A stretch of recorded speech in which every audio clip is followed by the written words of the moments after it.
मेरा एक सुखी परिवार था। 4 साल की छोटी बच्ची पति, सास ससुर के साथ रहती थी। शादी के बाद ही मैंने सुख देखा था, पर शादी से पहले मेरी ज़िंदगी कुछ और थी। मेरे पिता शराबी, माँ घरों में झाड़ू पोछा करती और हम 2 बहनें जो पढ़ाई के साथ घरों में नौकर का काम भी करती। जैसे भी थे, ईमानदारी की रोटी खाते। मैं 20 साल की हो चुकी थी तो मेरी छोटी बहन 17 की। माँ हमेशा कहती, अपने लिए छोरा तुम खुद ही ढूंढ कर शादी कर लेना। देख, तेरा बाप तो शराब पीकर पड़ा रहता है और मुझे काम से फुर्सत ही नहीं मिलती। हर 5-7 दिन बाद पूछती, कोई लड़का वड़का पसंद किया, किसी के साथ नैन मटक्का शुरू किया या नहीं। मेरा जवाब हमेशा नहीं ही रहता, क्योंकि मैं दिमाग की नहीं दिल की सुनने वाली थी। पर मेरी छोटी बहन का जवाब अक्सर हाँ ही होता। कहती, वो राजा है ना, उसके साथ मेरा नैन मटक्का शुरू हो गया है। तभी माँ ने कहा, वो पंक्चर निकालने वाला। अरे तेरी मती मारी गई है क्या? भीख मंगू से नैन मटक्का करने को किसने कहा? शादी के बाद भी फटीचर की ज़िंदगी जीनी है। हमें बचपन से ही माँ ने ऐसी ही शिक्षा मिली है कि शादी पैसे वाले लड़के से करनी है। हम दोनों बहनें कोई खूबसूरत नहीं थी, सीधे साधे नए नक्श और सांवला चेहरा, पर अपना ज़्यादा पैसा हमारे कपड़ों और श्रृंगार पर खर्च कर देती थी। खुद भले ही 2 कपड़ों में ज़िंदगी गुजार रही थी, हमारे खाने पर ध्यान देती थी, हमारे शरीर को भरा भरा रखने के लिए जाने क्या क्या ताम झाम करती थी, भले खुद भूखी रह जाए। पिता से तो हमारा कोई मतलब ही नहीं था। शराब पीकर घर आता, गाली गलौज करता, माँ से लड़ता। पर हमारी माँ भी कोई कम नहीं थी। पति को परमेश्वर मानने वाली फीलिंग कभी आती ही नहीं थी।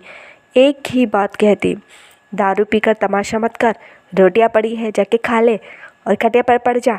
तेरे कल के दारू के पैसे तेरे तक्के के नीचे पड़े, जाकर ले ले। गाली गलौज करी तो साले को झाड़ू से पीटूंगी। रोज का तमाशा लगा रखा है।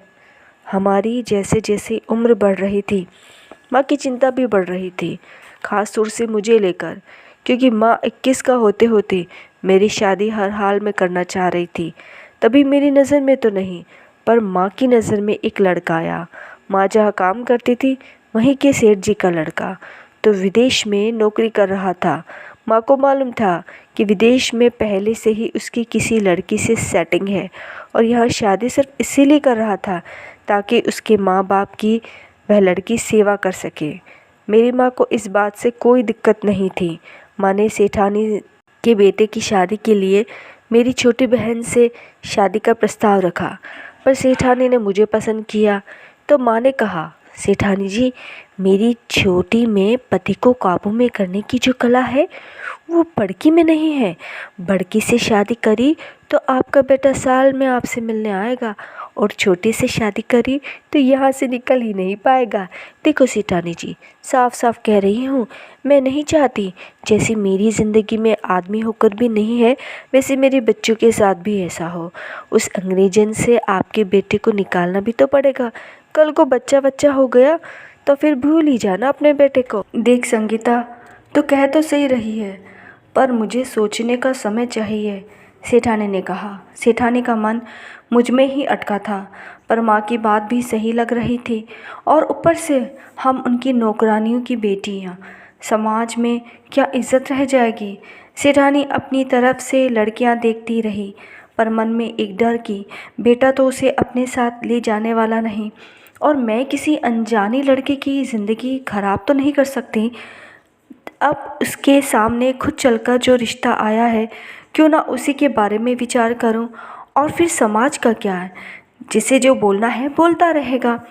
सेठानी का लड़का अभय हमें देखने हमारे घर आया। माँ ने हम दोनों को अच्छे से तैयार होने को कहा। अभय ने बारी बारी से हम दोनों बहनों से अकेले में बात करी। अभय 10-12 दिन के लिए भारत आया था, तो कभी वह मेरी बहन के साथ घूमता तो कभी मेरे साथ। हमारी माँ ने कहा था कि वह पहले से ही किसी अंग्रेजन के साथ लगा हुआ है। अब तुम दोनों में से जो उसे रिझाने में कामयाब हुआ वह लड़का उसका हुआ। जो कुछ भी करना है सब कर सकती हो, बस ध्यान रहे ये बच्चा बच्चा न ठहर जाए। मेरी बहन हर हाल में उसे अपना बनाना चाहती थी। उसने सारी सीमाएं लांघ दी थी। उसे देख अभय को गलतफहमी हो गई थी कि मैं भी ऐसी ही होंगी, तो अभय मेरे साथ बदतमीज़ी करने लगा, जिसका मैंने विरोध किया, जिससे वह नाराज़ हो गया था। उसने मेरी बहन माया को ही चुना शादी करने के लिए। उन दोनों की शादी तय हो गई और उसी शादी में कई रिश्तेदार भी। जाने अनजाने मेरी नज़रें एक लड़के से टकराई जो सेठानी के करीबी रिश्तेदार थे। जिस मंडप में बहन की शादी हुई उसी मंडप में मेरी भी शादी हो गई। मेरी माँ ने जिद करके बिना लड़के को जाने मेरी शादी कर दी, पर माँ के इस फैसले ने मेरी किस्मत को ही बदल दिया। मैंने अपने पीहर जाना ही छोड़ दिया। मैं डर रही थी कि फिर से वहाँ गई तो कुछ गलत न हो जाए। एक अजीब सा डर था। मैं अपने ससुराल के रंग में ढल गई। एक प्यारी सी बेटी और पति और बहुत प्यार करने वाले सास ससुर। पिता का प्यार कभी मिला नहीं, तो ससुर के रूप में पिता का हाथ जब सर पर था तब पिता का मतलब पता चला कि पिता एक परिवार के लिए क्या होता है। खैर, मेरी शादी को 5 साल हो चुके थे।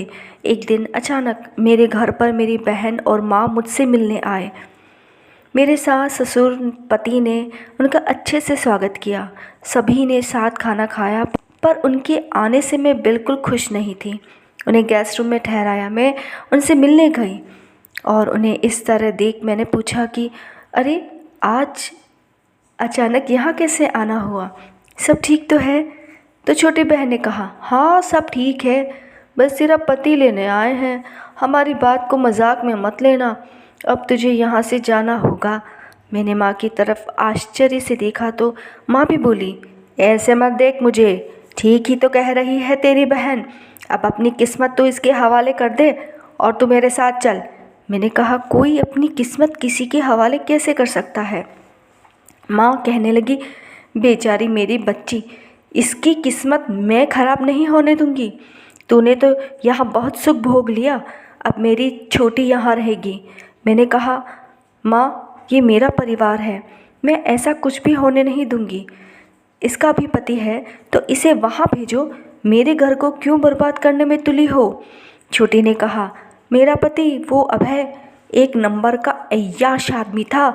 मैं अब ऐसी ज़िंदगी जीकर बोर हो गई थी। तुझे पता है, उस अंग्रेजन का साथ भी छुड़ा दिया। उसे मैंने ऐसा फांसा कि उठते जागते बस मैं थी। पर साला जब देखो मुझे कमरे से बाहर जाने ही नहीं देता। सुबह शाम दिन रात कोई समय ही नहीं देखता। जब देखो बस अब मेरे बिना तड़प रहा होगा, ढूंढ रहा होगा मुझे। अरे क्या करूं, मेरे चक्कर में काम ही नहीं करता। पेट तो भरना ही पड़ता है। और फिर मैं थोड़ा इधर उधर हुई तो शराब की बाटली पकड़ लेता है। शराबी बन गया बेचारा मेरी याद में, और ज़ोर ज़ोर से ठहाके मारकर हंसने लगे। उसकी इस बात से तो मेरे रोंगटे ही खड़े हो गए। जब उसके पति का ही ये हाल हो गया तो मेरा पति तो बेचारा सीधा साधा, इसने उन्हें छू भी लिया तो शायद वो भी पागल हो जाए। हे भगवान, क्या मेरी किस्मत में इनसे पीछा छुड़ाना है या नहीं? मेरे मन में ऐसे विचार चल रहे थे। रातों की नींद उड़ चुकी थी। अगली सुबह माँ ने विदाई ली और चली गई, पर पीछे छोड़ गई मेरी बहन कामसूत्र की देवी। अब मेरी छोटी बहन ने अपने जलवे दिखाना शुरू कर दिया था। जानबूझकर मेरे पति को छूती, कभी अपने कपड़ों से आकर्षित करती, ऐसी ऐसी हरकतें करती कि मेरा पति उसकी तरफ खींचा जाने लगा था। अब धीरे धीरे वे दोनों घर से सुबह निकलते और रात को देर तक लौट आते। मेरे पति ने काम पर जाना भी कम कर दिया था। मेरे सासू जी को भी इस बात का ऐतराज़ होने लगा, पर मैंने भी कहा, मम्मी जी जो करते हैं करने दो, कब तक करेंगे? एक दिन इनका भी नशा जब टूटेगा तब पता चलेगा। सासू जी बोली, बेटा घर भी जब टूटेगा तेरा तो तुझे पता चलेगा। किसी भी चीज़ की अति अच्छी नहीं, उसे समझा। मैंने कहा, मम्मी जी बच्चों को समझा सकते हैं, मेरी बहन जिस तरह से उसे समझा रही है उस नशे की लत शराब से भी बुरी है। हम दोनों सास बहू बैठे ही थे कि तभी मेरे पति और मेरी बहन हाथों में हाथ डाले आए और दोनों मेरे बेडरूम में चले गए, जहाँ मेरी बेटी सो रही थी, जिसे देख पहली बार मेरे पति चिल्लाकर बोले, इसे यहाँ से ले जा। मुझे बहुत बुरा लगा कि इस कामुकता के चक्कर में ये अपनी बेटी से भी नफरत करने लगे हैं। मैंने अपनी बहन से कहा, तुम यहाँ से जाओ। बस इन 3 दिनों में तुमने क्या कर दिया? बहन बोली, तुम्हारा पति मुझे जाने नहीं देगा। मेरी बहना, ये जाता है, तुम्हारा पति मुझे जाने नहीं देगा।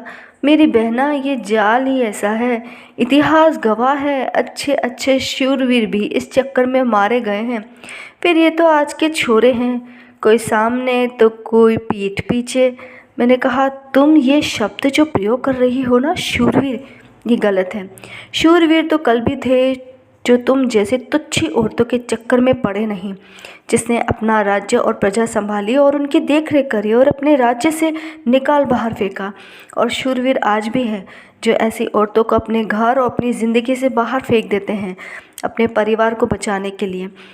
जिस पर मेरी बहन मुस्कुरा कर बोली, पर तेरा पति शूरवीर नहीं, चंगलिया है, जो किसी भी औरत को देख उसके पीछे दुम हिलाता हुआ चला जाए। बस मैंने जिस तरह से दाना फेंका है, उसी तरह से फेंकने की देर थी। मैंने कहा, उससे क्या मिल जाएगा? उसने कहा, आनंद। मैंने कहा, कब तक? कुछ नहीं बिगड़ा है अभी तक। अपनी सोच बदलो। कल का सोचा है, जब तुम बुढ़े हो जाओगी तब तुम्हारे साथ कौन होगा जो तुम्हें प्यार करेगा? आज एक भी इंसान है जो तुम्हें प्यार करता है, तुम्हारा सम्मान करता है? तुम खुद किसी से प्यार नहीं कर सकी, क्योंकि उसके लिए तो दिल चाहिए होता है। तुम सिर्फ अपने दिमाग और शरीर को सुकून दे रही हो। तुमने आनंद तो पा लिया, पर प्यार और सम्मान नहीं। ये सब त्याग करने से मिलता है। जो दोगे वही तो मिलेगा। अपने आत्मसम्मान को मत गिराओ, दिमाग से नहीं, दिल की सुनो। अपने दिल को आगे रखो, वो तुम्हें सही जगह ले जाएगा। एकांत में बैठो। जो तुमने किया है उसका हिसाब किताब तुम खुद से लो। गलत किया है तो उसकी सज़ा खुद को मत दो, बल्कि अब सही करोगी उसका खुद को विश्वास दिलाओ। और लगता है सही किया है तो तुम्हारी किस्मत तुम्हारे हाथ में है। पर मेरी बहन पर इसका कोई असर नहीं पड़ा। जैसे ही मेरी बहन जाने लगी, मेरे पति ने उसका हाथ पकड़ लिया। कहने लगा, जिसे इस घर को छोड़कर जाना है जा सकता है, पर छोटी नहीं जाएगी। मेरे सास ससुर, पति और बहन पर रोज़ बरसते, जिनका साथ देने अब मेरी माँ भी आ गई थी। घर में युद्ध ज़्यादा होने लगे थे। मेरे ससुर के रिटायर होने तक ये सब चलता रहा।